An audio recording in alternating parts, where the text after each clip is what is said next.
25 years ago today, the first Pokemon League journey in the Pokemon anime started and concluded, at least here in the US. And so here on this special edition of Podcastémon, technically episode 16, we're going to talk about all of Ash's first Pokemon League journey. My name's Kevin. I'm here with famous Twitch streamer JTart9.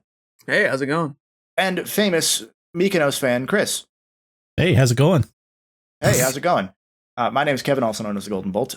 So if you're new to Podcastémon, this is a series we do over on our Patreon, patreon.com/Crub, where we're watching every episode of the Pokemon anime with some exceptions for filler episodes here and there. We've gotten through, up to this point, 75 episodes as well as the movie. And today we're going to talk about the episodes we watched, which are episodes 75, 6, 7, 8, 9, and 80. We'll name them as we go along, but it starts with round 1, begin, because we're getting into the proper Pokemon League journey. Chris, do you want to give a little bit of backstory as to what we've been doing, what Ash has been doing leading up to this? Oh, a whole lot of nothing. Yeah.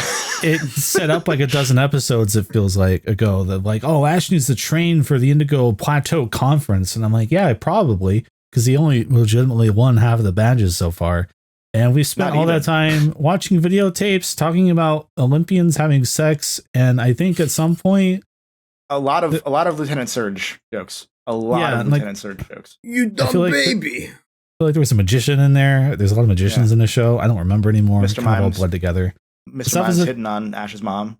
Yeah, we picked up a Mr. Mime. Like, suffice it to say, nothing of import has happened for a while, so we've wasted all of our time.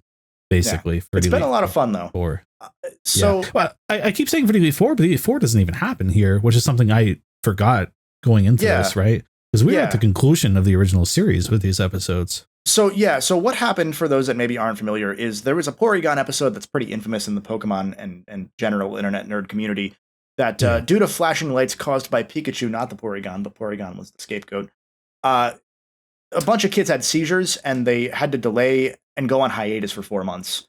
And that moved everything back. So, for example, the Pokemon first movie came out before the episodes in which it was referenced, I believe, or after. There was some timing where they were supposed to have the movie come out after a certain episode, and it didn't happen. And so this first season of the show is 80 episodes instead of 52, like pretty much every other season is henceforth. And because of that, it cuts into what we'll talk about on the next Podcastémon, which is the beginning of the Orange Island season, which is only 30-something episodes, because they're trying to get caught back up to doing a yearly seasonal thing. But yeah, it's an interesting thing, because if you don't remember this super vividly, you think that this whole arc was a lot cooler than it was, which is why we decided to do this in video form and why we're a little disappointed today.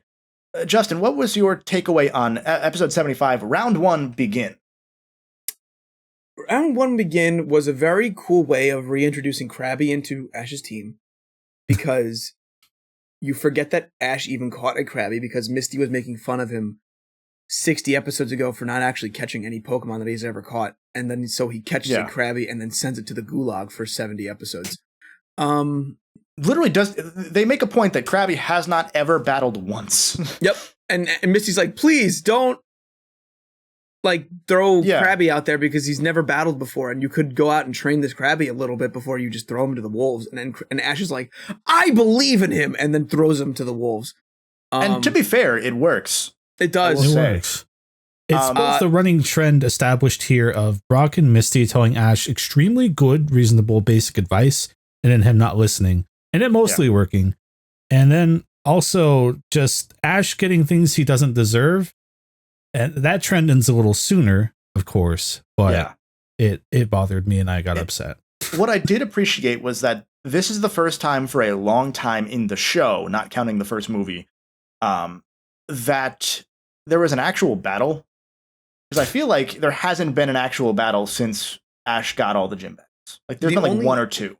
There's like the only battles we get are Ash cooking Team Rocket. That's the only thing that happens every episode. Those are so slapsticky to the point that they make a joke about it in one of these episodes. This run of Podcastémon. Yeah, because I feel like other than the Blaine and Viridian City gym fights, I guess there hasn't really been any battles for a while. Huh? Like there's been like one-offs where like you do a couple moves, but the early anime did not at all lean into the choreography, the battling aspect that I think a lot of the later seasons really got into, and what made Pokemon so hype as the anime continued, from what I remember before I stopped watching. Yeah.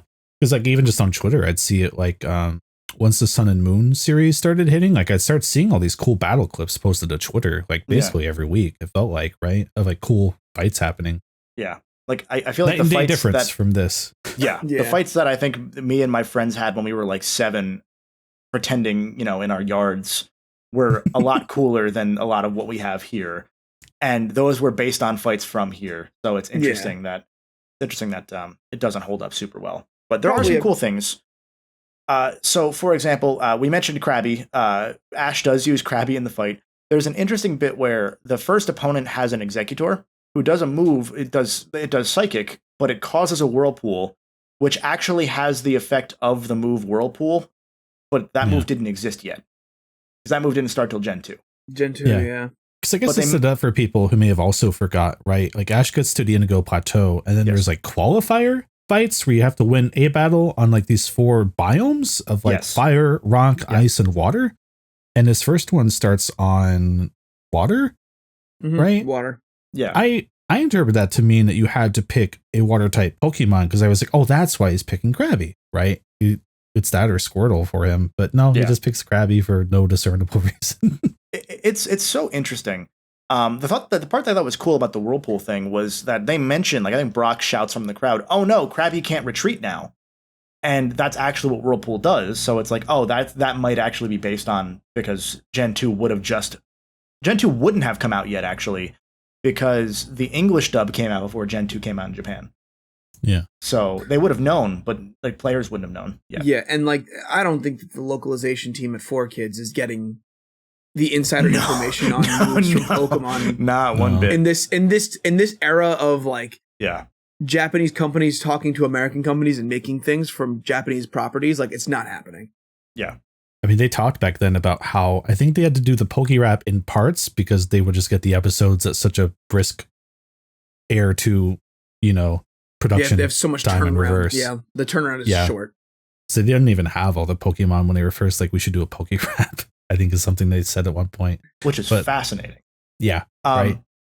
So one thing I'll say about this episode really quick is that the first fight is against a trainer named Mandy, who is like this really weird, like super famous guy somehow. Another magician. Looks like a magician / juggler from the early arts of those trainer types. Yeah. It's funny because Team Rocket ends up rooting for Ash this episode because Mandy snubbed their fake interview that they're doing for some reason.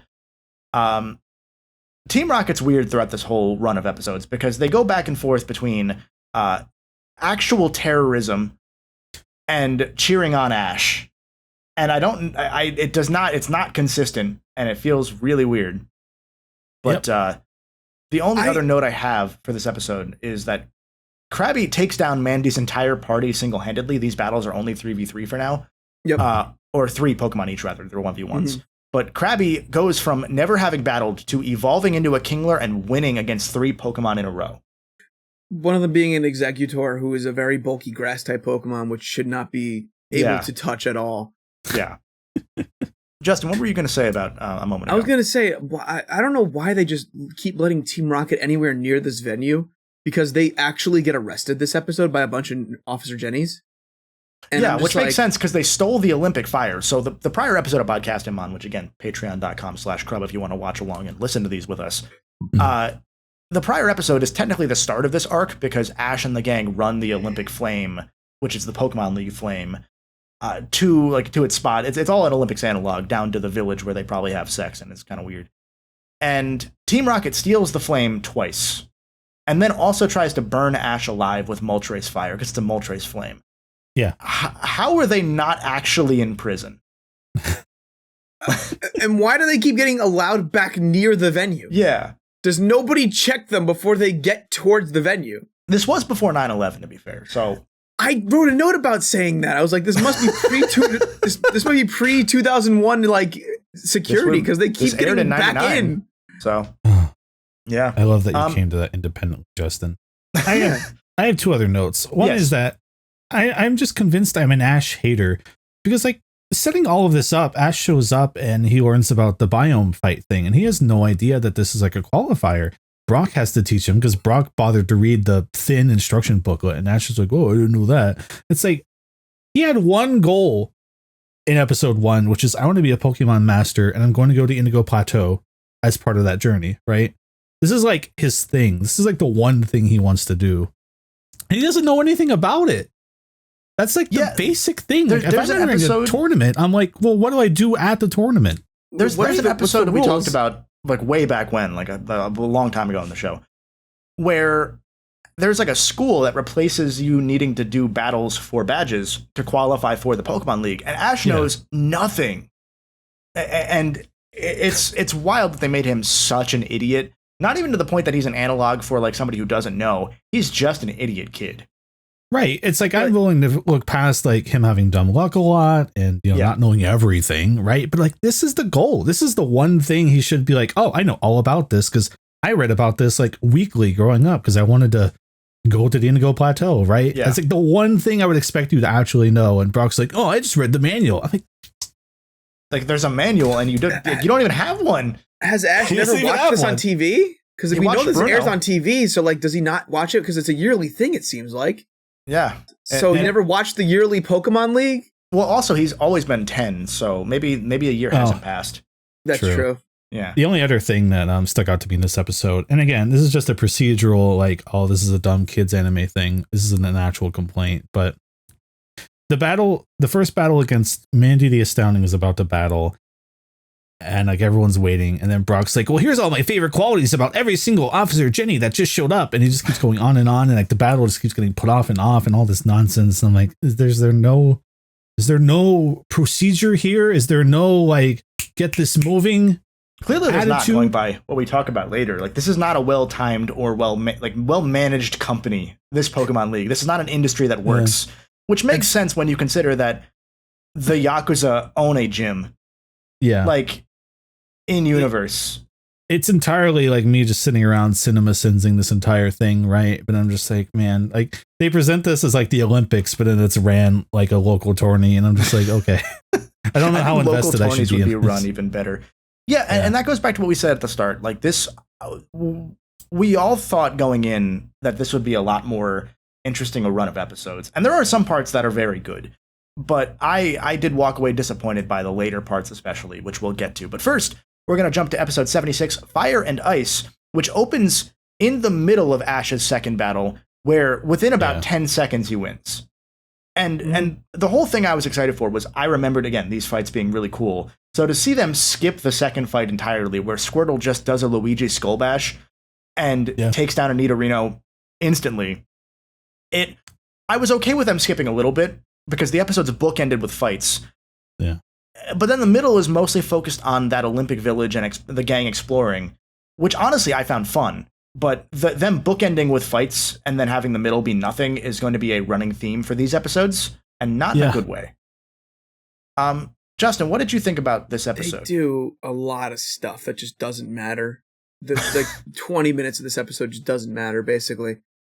Like they go up a mountain and they find a Pokemon Center because the Pokemon Center is all it's like booked, so they can't find anything. That was what because they did not prepare for the influx, the known quantity of trainers coming into a tournament and prepare for it. Why are there multiple Pokemon Centers that have like lines like you're waiting for a Nintendo Switch like the day it comes out? Yeah, bro, they're dropping the Rosalina amiibo here. Why is there not a hospital in this Olympic Village where they bring extra Nurse Joys?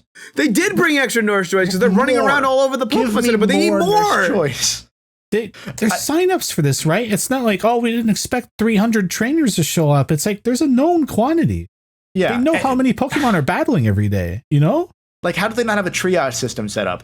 So another thing I'll hit on is that so for the prior episode and this one, they're keeping Gary in the wings, which I wrote down as I was watching. He's watching and commenting on how Ash doesn't stand a chance against him. Keep that in mind, viewer or listener. Keep that in mind. Yeah. A couple other notes that I'll run through really quick was that they also referenced the Pokemon in Love movie that Ash is technically supposed to star in, which was from a prior episode. Like there's just a billboard in the background that shows Pokemon in Love, the movie. which I thought was a neat touch. I thought that was a cool little thing to have referenced.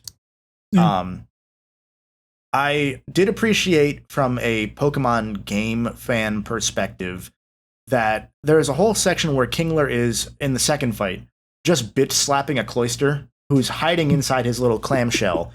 And Misty comments that, well, Kingler is probably getting tired now because ostensibly his PP is running out. His power points, his Pokemon points, his move points. Well, she explicitly says hit points. I made a note of that. That's like an actual meta game mechanic mentioned. And I was like, that feels weird. She says that about Cloyster's shell, which was what then, sorry, I wrote this backwards. She mentions like Cloyster's hit points are getting weak, but then someone else had mentioned just before that Kingler's getting tired. So ostensibly, hit points are a known quantity.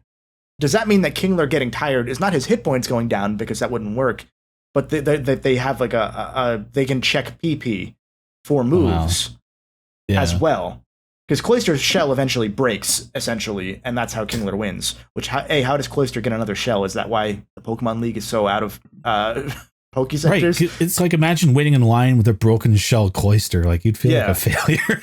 And they're like, there's no room at the inn for my Cloyster who is actually dying.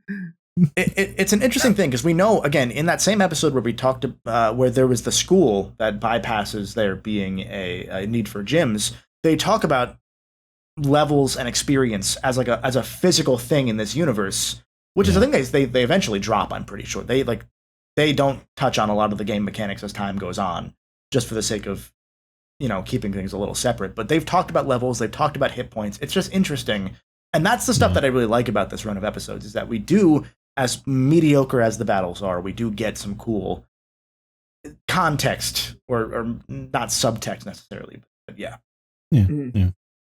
Like, Brock and Misty get mad at Ash for leaving his like weak Pokemon after the fight because he's hungry. And I'm like, first off, let the man eat. He should be able to eat. But then second off, Ash then goes out and is like, I have no money. And I'm like, what do you mean? This is the episode where I realized I am fed up with a fictional 10-year-old child's actions from 1999. Because, again, Brock and Misty are rightfully, in my opinion, tailing him and being like, you idiot, you left all your Pokemon behind. Like, in essence, these are your teammates. These are the things you're forcing for your own selfish ambitions to fight here, right? Yeah. And he's like, oh, I didn't think I'd take that long. Me and Pikachu are hungry. I'm like, are they not? Would they not be hungry also, Ash? For one thing. They actually fought. Pikachu wasn't fighting in that first fight. Yeah, if anything, they actually had like a little scene in the first fight where Pikachu's like, oh, you didn't call me to fight. Oh, okay. Go ahead, Chris. Sorry. Ash is just like, oh, I was just going out real quick. He gets lost for hours. They play Road to Viridian City, and he's not even going to Viridian City, which is a separate point. But why? Yeah, I was like, wait, when I heard that song playing, I was like, why is... I think it's just like a season recap thing. I'm okay with that. Like, they're referencing things that people, if you've been watching, kids, oh, I love that song. And they play that song at the jukebox frequently as well. They only have like 10 songs. So why here? Well, it's close to Viridian City, so it's fine. Maybe it's part of the Viridian City jurisdiction because it's so close, Yeah, it's down the left, and then you go north, One thing so Ash says he doesn't have money. Part of this little like run of random things, because they go to a bootleg Pokemon Center that's Team Rocket. They beat Team Rocket, the usual. But before that, Ash is like, oh no, this is where I got fed up with the 10-year-old kid. Oh no, I don't have money. And the buffet girl's like, oh, it's okay, you can eat free. And Ash goes, she must be a fan of mine, because he won his first fight and his second fight, and he got cocky immediately. But there's multiple points here that I need to unravel. A, what for that? B, they have enough food for all these people and Pokemon for this massive Olympic event, but not enough. And they don't have enough Pokemon centers. The food planners did a good job, is what I'm hearing. Yeah. All I'll say is I sympathize with Ash, because whenever I go into restaurants, I'm like, oh, they must love me. I'm so famous. So the episode ends with a second fight, which was the Cloyster Kingler fight that I mentioned, and then Arcanine shows up and destroys Kingler. And so it ends, this is the ice battle. So we've done the water terrain battle in the first episode we talked about. The opening of this episode was the rocky terrain. This is now the ice terrain, which is on top of water, so it's also a water terrain. There is some interesting stuff here in that Pikachu is zooming around an Arcanine, which is funny because Arcanine is the only Pokemon at the time who could learn the fastest move in the series, Extreme Speed, at the time. But Pikachu is faster than it. Arcanine burns all of the ice so that it's just water remaining with all of his fire blasts. So then what's the difference from this and the water terrain? Which, that's one thing. He's a fire type, so ostensibly if he missed, he would also throw himself into water, which would not be good for him as a fire type. Mm-hmm. But Pikachu wins by electrocuting Arcanine while in the water through the ice, which is not a good conductor of electricity. Pokemon logic, it's fine. But this was a mixed bag because I'm like, they're actually using the biome here, which you thought, which was cool. Yeah, you maybe would have thought all four would have, right? But at least this one did, And like to my credit, even when Arcanine melted the ice, I was like, oh, how's Pikachu going to get through this one? Because I'm stupid apparently. But then Misty screams out to Ash, "You idiot! Water conducts electricity." And I was like, and I was like, how fair is it that he's getting like advice during the fights? Also, yeah, I was like, I wrote down for this episode, not gonna lie, I kind of feel like Ash didn't deserve to win that. Bro got coached to the W. Yeah. I mean, if you think of Misty as like a third base coach, that's one thing. That's one thing, but like she literally told him exactly what to do. It's the other person's fault for not having a third base coach. True. It's true, but also imagine if you're playing a game of chess and someone's just like, knight to e5! See, that's what I usually use like a vibrating butt plug for. Ooh, see, that's the real meta. You don't have someone yell it at you. You have someone vibrate your ass, and you just check the Morse code of the vibrations in your asshole. Do you know like, the story? Pikachu, dive! Oh, this was another story. C3. Okay, I got it. This was a story. We gotta make a sports anime about chess where we'll save that idea. It's ours. Okay. That was real though. That was real life. We don't know that it was actually real, but there was a player who got banned because he beat the best player in the world. Resigned against him because he was like, I don't know, he's doing something fishy. He's suddenly really good, but this is not his strategy. And then that started the theory that he had a vibrating butt plug in. And then they found his actual vibrating butt plug. Oh, did they find? They found, yeah. No, it was actually like it was proven like the guy was cheating via ass play. I don't believe you two. I'm not Googling this though.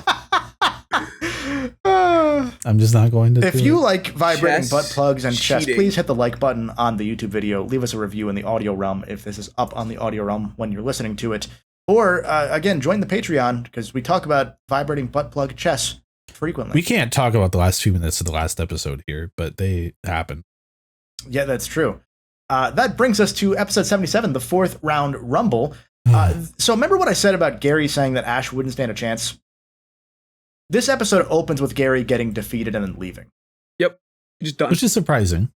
Which I didn't remember that being the case. I thought they battled. Like, I remembered them battling during this Pokemon League. And they never do. Gary pretty much doesn't exist after this for most of the rest of the series. Mm-hmm. Because at some point he goes, not long after this, or maybe closer to Hoenn actually, but he goes to Johto later. He then, near Hoenn, says, actually, I don't want to fight anymore. I'm going to become a researcher like my grandpa. And then he doesn't show back up until whatever series has Go. The guy Go. Yeah. He becomes Go's rival when they start trying to, like, get ready to replace Ash. Interesting. Uh-huh. But that's way down the road. Either way, it's just really weird. Because Gary does show up in Diamond and Pearl. He shows up here and there. But he's not. Yeah, he's not a rival at that point. He's just kind of there. Yeah, and it's so weird. Maybe it's because I projected like all those years of Blue being like the guy. Yeah. But it's so weird to think of an anime where Gary is like supposed to be this beacon of this is what you're not. You're supposed to beat me to get to this point. And they don't do it. It really showed me that I had a lot of false memories, I guess, of like when you're a kid, right? Like you go to school each week and you talk about the new episodes with your friends. You ride home on a school bus and you're like imagining Pokemon. If you're obsessed like I was as a kid, right? You're just always thinking about the Pokemon show. And it really taught me that I'd flushed a lot of this out in my mind. Because in my mind, Gary was just around all the time. But as we've gone through all these episodes, he's been in maybe 7 or 8 of them total, right? Mm-hmm. Including this one. And it's even down to like Mewtwo when in the episode where Gary gets beat by Giovanni's Mewtwo, Yeah. That's a big moment. You're like, oh, Gary got beat. And here Gary he just loses.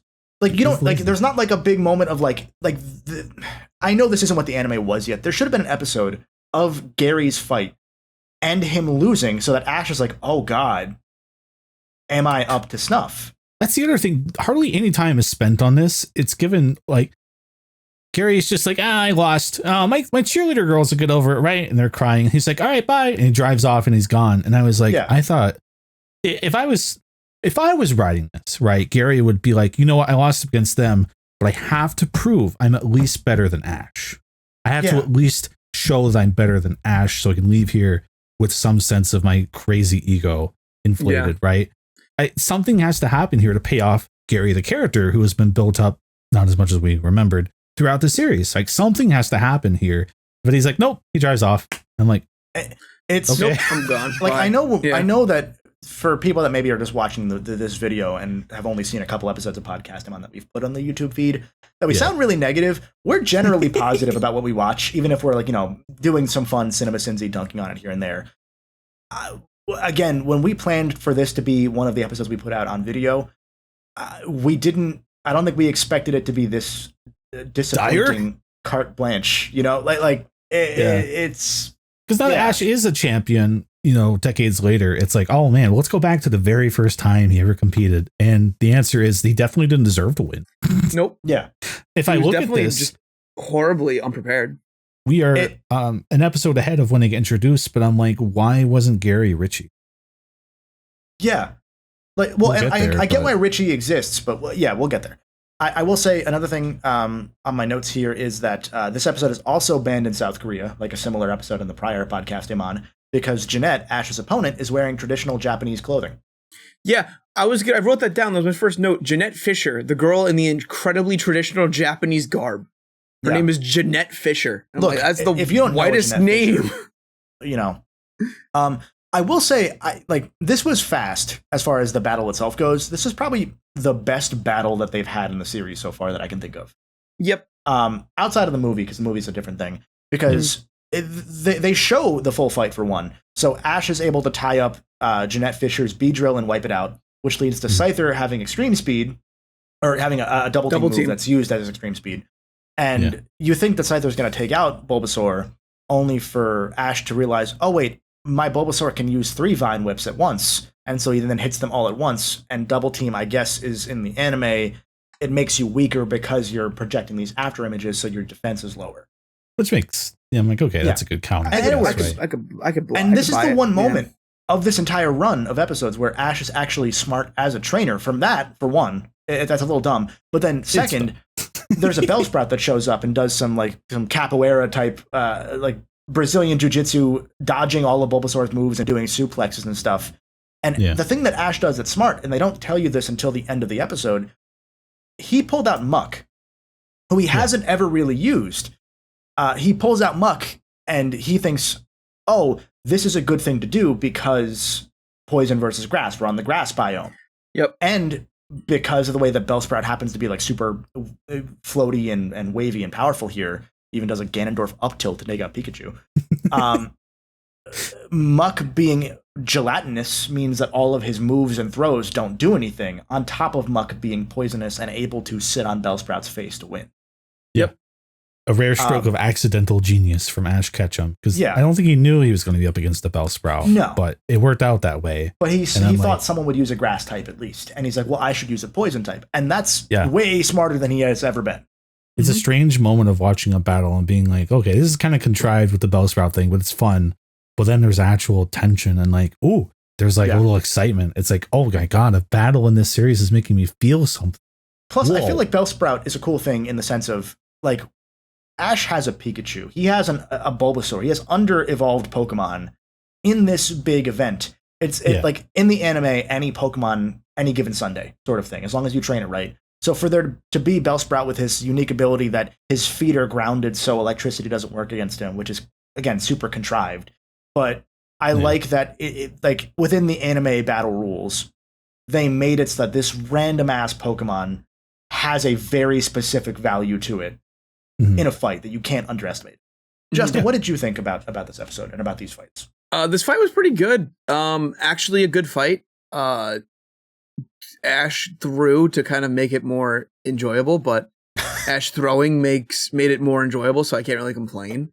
I wrote down a note that said that Bellsprout is Hulk and the Bulbasaur is Loki from that gif of Hulk grabbing him and slamming him all over the floor. Oh, okay. He did the exact same thing to Bulbasaur, and I was like, oh my god, it's just that. I thought of a different Hulk gif. Sorry. No, don't worry. I thought about the one where he's railing him. No, that's Black Widow, but that's besides the point. I wasn't saying. And then I wrote, imagine Tawny Life being completely reliant on the muck that keeps banging Professor Oak. Oh, that's the GIF with Hulk. That's what I'm thinking of. Yeah. That's the one you're thinking of. Yeah. Speaking of, I'm surprised I don't see Bellsprout suplexing muck as a GIF more often, because that made It's a really good, like that's some of the better imagery they've done as far as animation so far. This is this is a 90s anime. It's not well animated. It's very low budget for what it is. Yes. You know, it's not what you think when you think of Pokemon anime currently. But if these battles are all like this, I'd be like, okay, hold on, you know. Yeah. There's actually something here. Yeah. No, I agree.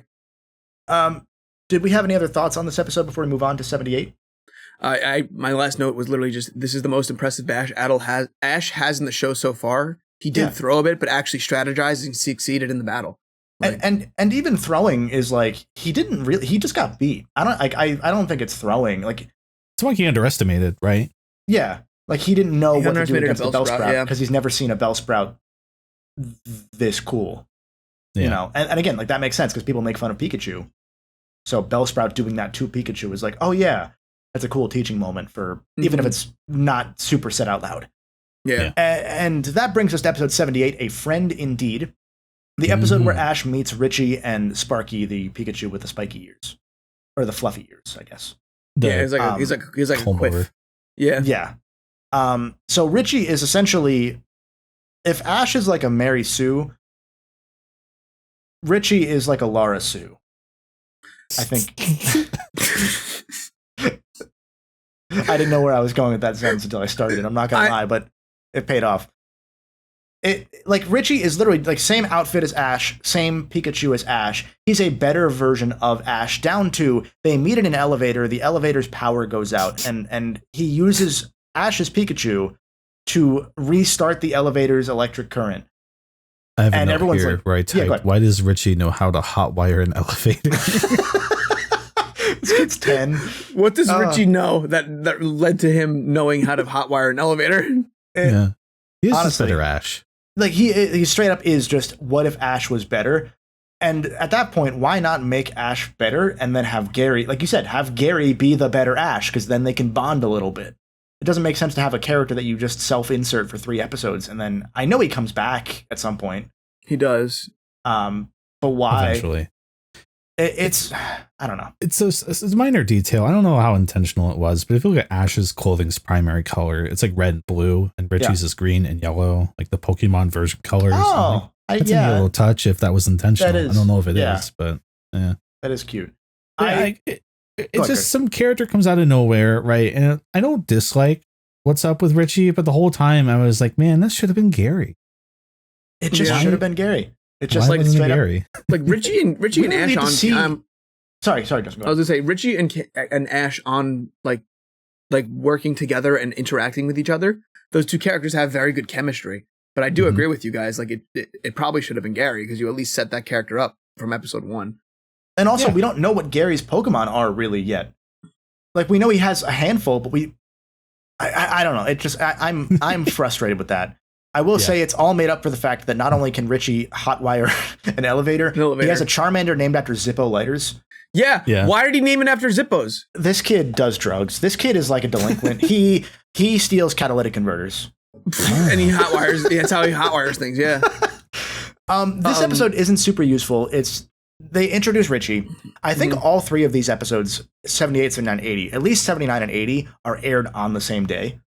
As like a special. I don't know that 78 was. I will look it up in a moment when I pass to one of you. But the gist of the episode is Team Rocket steals everybody's Pokemon again. Where did all the cops go? There were so many cops before. Anyway, Ash and Richie hunt them down. There's a little camping bonding moment where they're trying to get their Pikachus back. And then they find out at the end of the episode, because seeding in the actual tournament is determined by Magikarp fishing, which is kind of cute. It's weird, but it's cute, that Ash and Richie are going to fight each other, which is the big, oh no, moment. Chris, what did you think of this? They play the most dramatic music in the entire series to date when they're like, we gotta fight each other. And I was like, oh my God, someone just got killed. This episode, if I put aside my armchair, it should have been Gary analysis, right? Like, it's cute, it's fine. Team Rocket's really stupid in this episode because they literally just lock the kids and like dozens of stolen Pokemon in the back of their van, and they're just like, we're just gonna drive off. And they're like, well, what if we threw out the Pokemon and got out of here? And they're like, oh yeah, let's do that, Ash. And then they do that. Just left, yeah. I'm like, well, what was the plan? Just we're gonna drive away with dozens of Pokemon in the back and hope that they don't use the Pokemon. I do want to jump back to one thing really quickly, because we talked about Brock being able to define each individual Nurse Joy and Officer Jenny. There was in the episode where Ash is exploring the town, there is a moment that they pay that off, and I want to give credit where it's due, because Jesse's wearing a Nurse Joy mask, and Brock says, "Why am I not attracted to her? That's weird." And a very small thing that I thought about while I was looking up the dates here, and I do want to give credit because we've been very critical here. Right, damn it. Yeah, this episode aired November 20th, 1999 in the U.S. The next two are aired as like one hour block. Okay, but this makes sense because it's a big payoff. Yeah. I was gonna say the only two really big notes I have left for this episode is we got a really funny joke from Team Rocket. I want to highlight that one because I really liked it. Mm-hmm. It was Ash and everybody trying to fight out of the back of the truck, and they tear down the wall between the truck and the cockpit, and so they're fighting each other. And Ash tells Pikachu to do something, and James is like, "Nuh-uh," and then he just swerves the car. And he says, turn attack. And yeah, he says turn attack, and then Jesse replies, "Nice driving," to which James replies, "I should get a license." James has the best bars of any character in the show. It's consistently. So good. This one justified them having Team Rocket get involved, but this is a running theme that Team Rocket is really involved in these last 3 episodes. They have no business being there. And I would have preferred if this was the moment they backed off a little bit. Mm-hmm. Yeah. I think we probably said all we can. So I guess the closing note is like, if you're going to introduce a character at the literal last minute to beat Ash and then only have like maybe 16 minutes to make them bond, this is probably about as good as you can do it. Like I was like, oh yeah, Richie's kind of cool. I like them looking up at the stars, like tracing Pokemon constellations and being like, oh, I'm going to be the best Pokemon trainer in the universe, trying to one up each other. I'm like, okay. Yeah. If it has to be this way, this is probably about as good as you can do it, given the circumstances. But it would have just been better if it was Gary. Also, even if Ash and Gary don't face each other, even if they just have all these moments and then Gary loses in a fight we see, and then Ash fights that person, that would still be valuable, because then Gary's watching Ash and maybe cheering him on a little bit.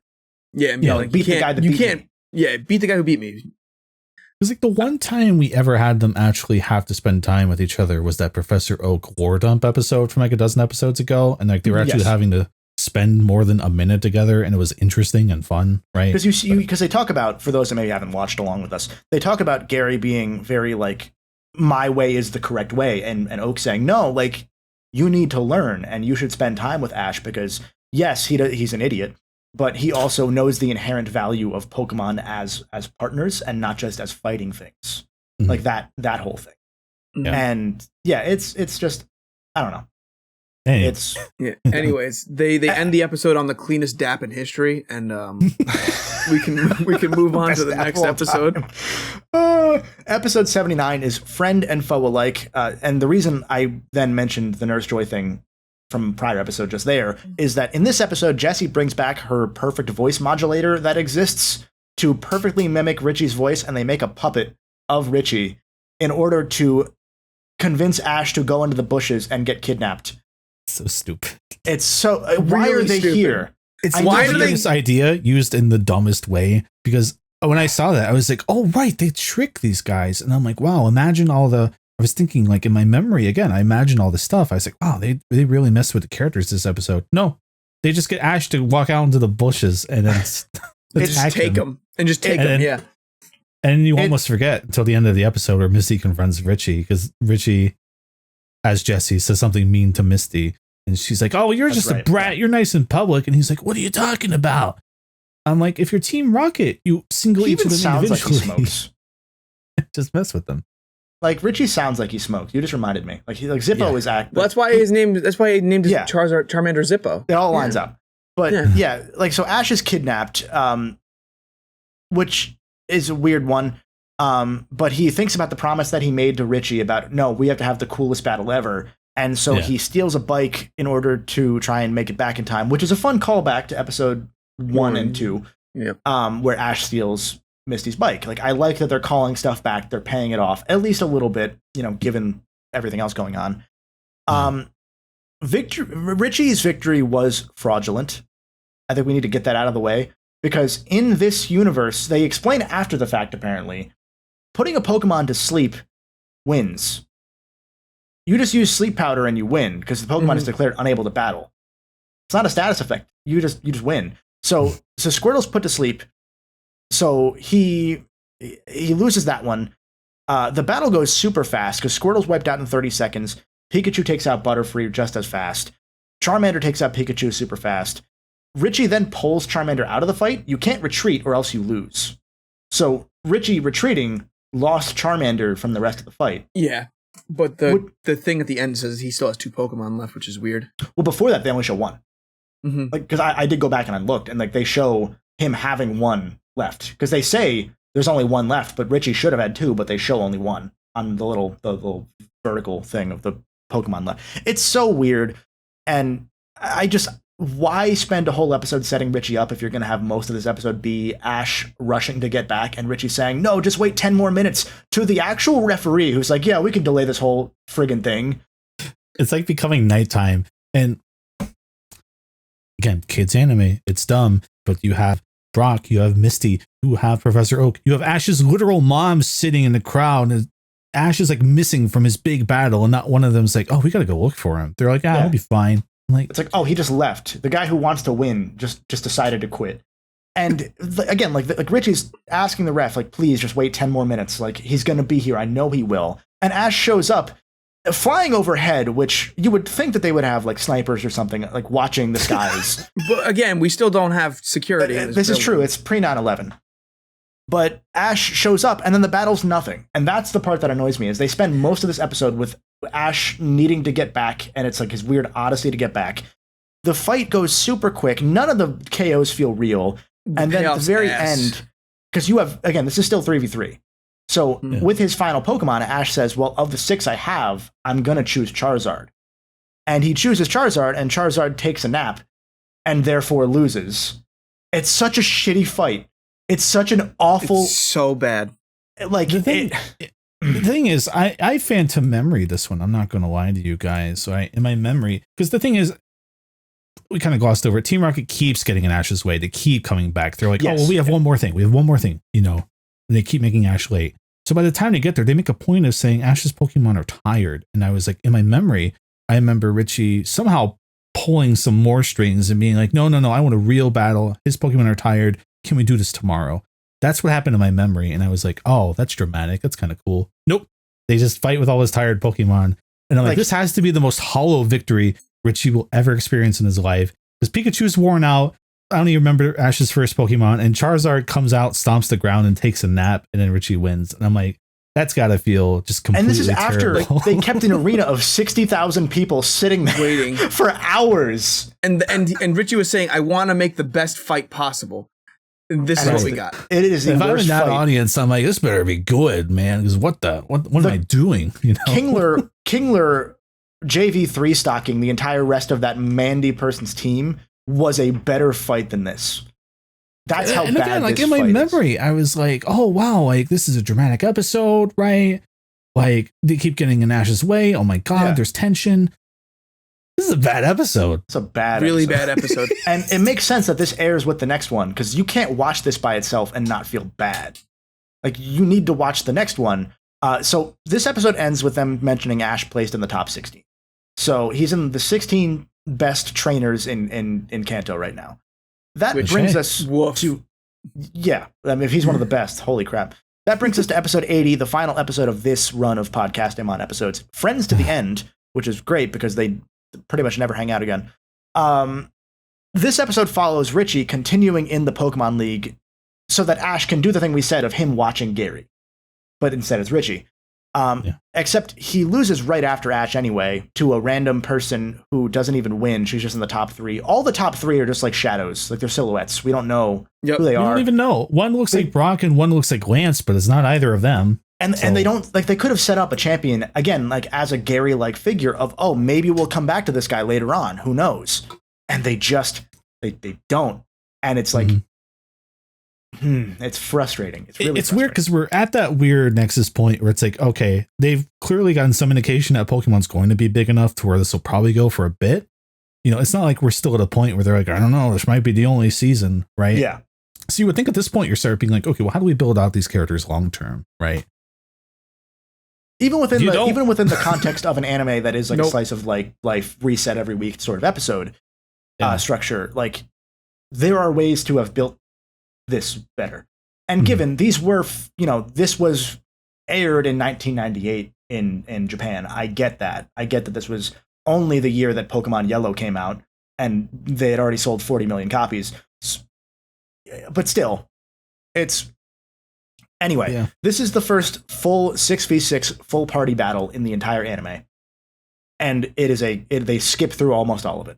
Yep, they skip the first and last, and like they skip the first 5 Pokemon in each fight, leaving Richie's Pikachu, who's named Sparky, versus an Ivysaur. They end the episode, or they end the fight within 7 minutes of the episode starting. Like the episode starts, 7 minutes happen. The rest of it is then Ash and Richie versus Team Rocket, followed by the closing ceremonies of the league and a montage of prior episodes, and like kind of ending the season. It would have been cool for them to actually, again, set up the finals, show somebody that Ash might have to face. I'm just reading my notes here, but it's just, why even have this be a 2-episode arc if you're going to end even this fight disappointingly and then skip to Ash and Richie taking down Team Rocket again? And you're ending it super quick in favor of a clip show. Yeah, because it just goes back through all of Ash's memories, and like it's like, oh, this is the final episode of the season. There is one more that we'll go into in the next episode of the podcast. Well, actually, I think that's go ahead, sir. Oh, well, to that point, like, this is technically the last one, but yeah, I think for me, it's like I didn't even need to see the whole battle, but if we need to go to something interesting, right? Because Richie doesn't win anyway, so I guess it's like whatever. But the thing we go to instead, and I wish I'd kept account of how many times this happened in the series. Team Rocket digs another hole, and then they fall into the hole, and that's the plan from Team Rocket for this episode. Is, well, what if we dig a hole? And they built a double layer second hole. Yeah. So they trap Ash and Richie's Pikachus in like the second hole. Well, then Ash and Richie still have all their other Pokemon, and they just use them to escape. And I'm like, what? Why is digging a hole the most effective thing that they ever do? It does. Every other strategy blows up in their face. It works every time. Even in the episode prior to this, in Podcastémon 15, there's an episode with a samurai who gets all of his badges stolen successfully by Team Rocket. It's a hole. They dug a hole.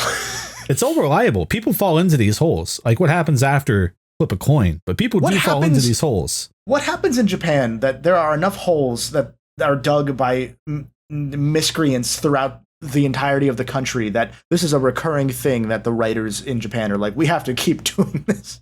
I get maybe it's just really cheap to do in the episode. That's all I can think of. They're like, oh, just dig a hole.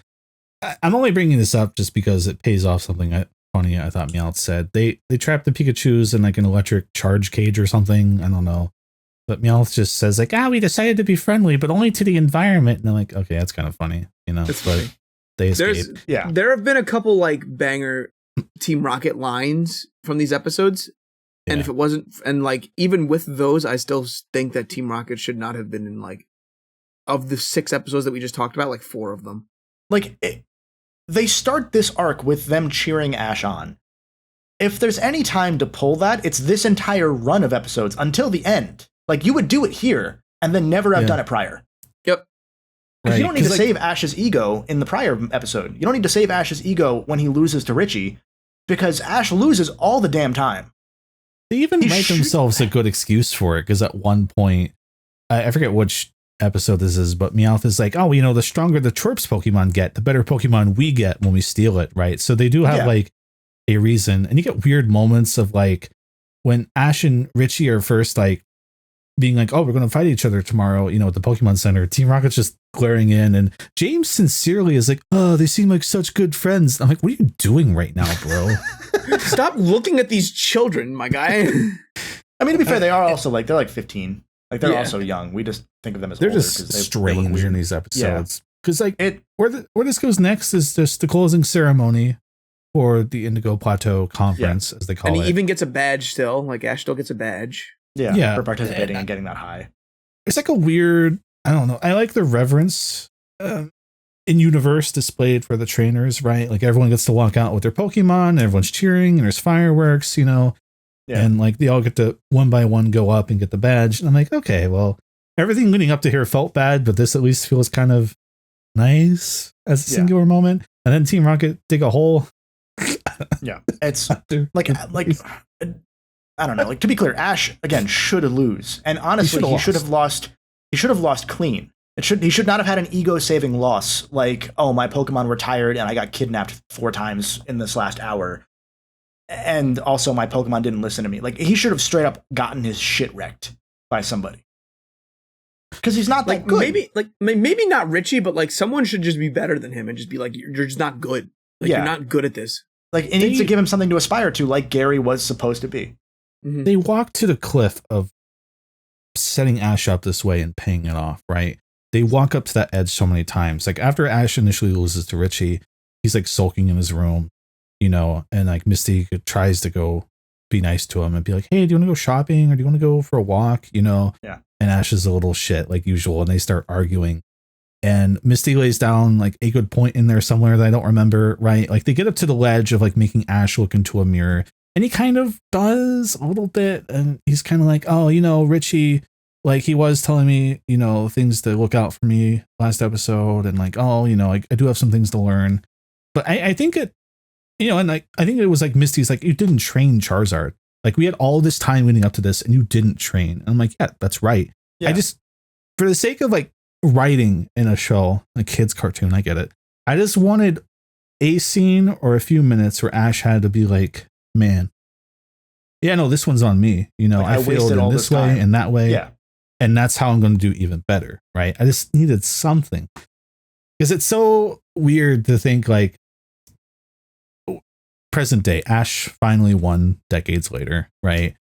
And I was expecting that us going back to this would kind of give me more of like oh yeah, that was where it all began kind of moment. But I'm just like, oh man, this was a rough start, but they didn't frame it as rough of a start as they should have. Yeah. It just feels like they just wrote some shit down and like, all right, next episode's coming up. We got to write the next one. And to give some more admin as to why we did this episode again in video form to like air it to all the people on YouTube.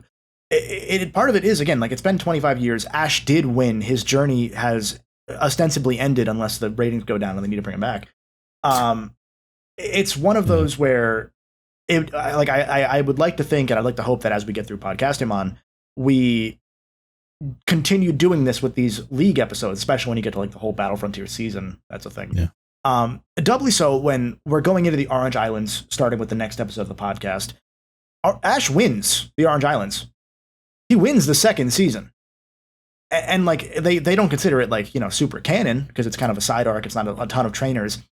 Yeah. But at this point, you have to know that the plan for the rest of this season, because like, yes, this is the end of the season, but they've been doing 50 to 52 episode seasons the entire run of the show. So you have to know that the next 30 episodes that are the Orange Island, by the time you're writing this one, Ash is going to win the next one. So set that up. Give us like, I'm going to do better. I'm going to train better. I'm going to get my Charizard to respect me. Like, anything. Yeah. Because if I always step back and I look at this through the lens of like, this is for kids. Of course. For kids. Right. But like, they're trying to impart lessons along the way. And like, again, they get up to the ledge of like imparting some kind of lesson here of like, Nurse Joy tells Ash, it's like, well, even if you lose, like you get to see your friend win, and that's pretty cool too, right? Yeah. And like that's a nice lesson for a kid, Yeah, But no, I the don't lessons think are good. Yeah, it's just I don't think they're ever disseminated in such a way that a kid could get something useful out of it, right? It's just kind of like, oh, Ash lost. He should probably do better. Yeah, because like, but he doesn't like the seem lessons, to take that. like you said, the lessons that he's learning are also they're never like more than superficial a lot of the time, because like we're not getting an end of the episode like like you would expect from a serialized show where there's like they're all on the couch and it's like, well, Timmy, I hope you learned this, and then Timmy's like, I did learn this, and like we don't need it to be that forced. We just need there to be some kind of reckoning for Ash, right? Yeah, because how does he get better otherwise? They just at some point they just reverse Flanderize him almost and make him a better trainer, like because he's not learning by doing yet. And the Orange Island stuff, as we'll talk about going forward, those gyms aren't battles. Those gyms are like, if you want to see what Paul Deo was inspired by, here's a bunch of random shit we have these trainers do. Yeah. So, Justin, what did you learn? I learned that you shouldn't dig straight down like Team Rocket, because then you'll hit the lava and it'll flood into your thing. And maybe don't also dig straight up. I wouldn't do that either. Like these guys didn't play Minecraft. You have to dig steps so that you don't hurt yourself when you fall. Literally, exactly. Like I'm idiots. just like, come on. Also, the person who beat Richie, her name was Asunda, and I just wrote down Asunda D's nuts. I don't know what that means, but I wrote it. So I hope Muck sits on your face. I do have a note in here of like, oh, Muck sitting on Bellsprout is how I'm going to sit on Justin, but I wasn't sure how to work it in, but we found a way. So right there you go. All I'm saying is we're going to use all those Pokemon League thousands of condoms they bring in every 4 years for these tournaments. Yep, all of them on Justin. We're gonna. Oh, is there a train Pokemon? Because we're gonna run one. There's a train Digimon. I don't want to get a Phalanx ran on me. I'm sorry. You should be. It's gonna happen. Thanks for tuning into this episode of Podcastémon. Again, this is episode 16 of a whole run of episodes we've done over on patreon.com/Crub. All in audio form, so you don't need to see our pretty mugs if you don't want to. We've gone through, again, every episode up through these first 80. We've gone through the Pokemon first movie, which was meant to be in video form, but we forgot, and there were some technical issues. So every future episode of the Pokemon movies, at least for our plans, are going to be here on the YouTube in video form as a little sampler for you to maybe want to give us some support over on Patreon, help support content like Podcastémon, and have fun with us as we go through this continued journey. Any prior thoughts? Any final thoughts? I can't speak. I'm excited to see if anything gets better than Indigo Plateau, because Indigo Plateau was a letdown. Oh, it'll definitely get better. I don't know how quickly, but it'll get better. I hope that the next time we sit down and do this, we can be like, okay, well, clearly they looked at how things went here and improved next time, right? Yeah. Because the entire premise was like 25 years later. And again, I was just so excited to be like, oh man, what was it like? And I think like, not to talk too much longer, but I think a lot of it is also with the context of the episodes we've watched and the movie and what we've seen to get to this point. Yes. This is a step back. That's the thing we didn't really hit on. Like a lot of these episodes, yes, Ash has stumbled his way into victory, but he's shown that he's relatively intelligent as a trainer. He's shown that he knows what he's doing. It's just that when you get to this, he's so far outclassed, and that's not like a point of the episodes. They're just making him more of an idiot than he is. Now, if that had been a point of the episodes, again, then it hits. Then it's like, oh, the lights were too bright. That would be a perfect thing for him to learn.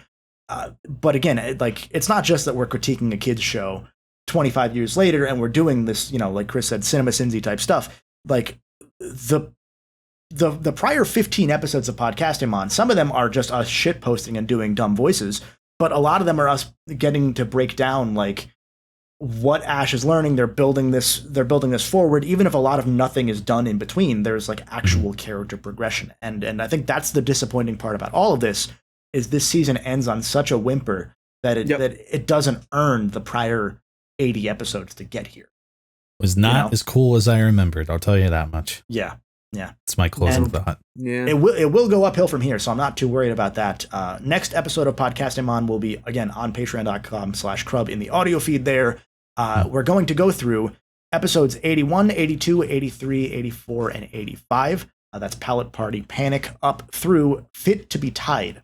And again, that's where we get the epilogue episode for this season. Even if it does start the next season, we get the tease of the GS ball to lead us into the Johto season. Yes. Another thing that they don't pay off. And we get to start the Orange Islands and say goodbye to Brock forever, and not just for 30 episodes. So look forward to that. Yeah, he will not be coming back, I promise. Yeah. Oh, okay. Justin, I put a bomb under your chair. Look.